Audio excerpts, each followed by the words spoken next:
Assalamu alaikum and good morning. Mainly, there are two package management systems in Linux, Debian and Red Hat. We will discuss widely used system which is Debian. The basic low-level package management software in Debian is dpkg. However, this dpkg is used by experts and is difficult to manage for common users. Higher level command which is available generally is apt-get, famously known as apt-get. In this video, we will discuss about dpkg and leave apt-get for another video. As said earlier, dpkg command is used for package management in Debian. Dpkg is a tool to install, build, remove, and manage Debian packages.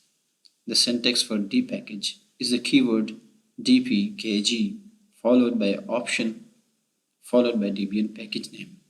For example, to install VLC, we use the option I followed by location of installation files. Here is some list of options for said command, such as I or install for installing a package, or remove to remove a package, P or purge to purge a package.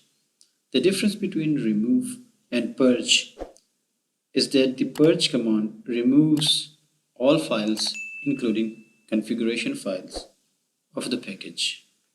Similarly, we have update avail, merge avail, help, info, and list options. To get detailed information about dpkg, try main dpkg. Let's demonstrate the dpkg command in terminal. I will simply start with main command with dpkg as its argument. This will show us the complete documentation of dpkg. At the top, we have the name of the dpkg manager. Secondly, we have synopsis, which is the basic syntax of the command. There is the keyword dpkg followed by option and followed by action.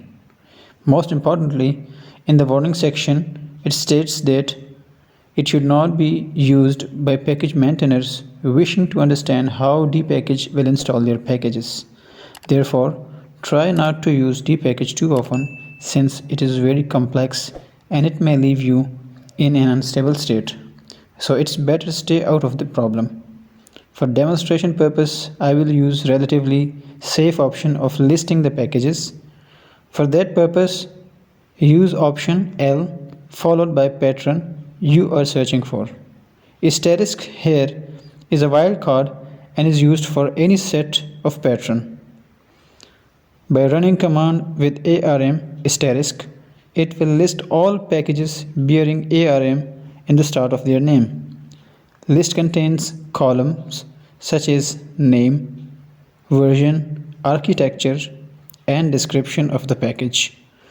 At the start of the list, we have three columns represented by 3 plus signs. These three columns are associated with desired state, status, and error associated with the package. Here we have two I's and third column is empty.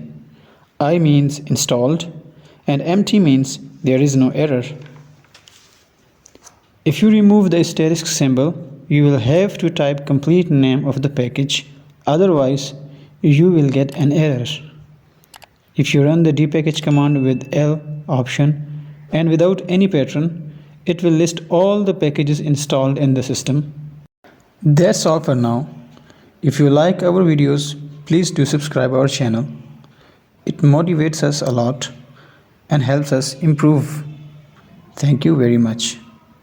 See you next time.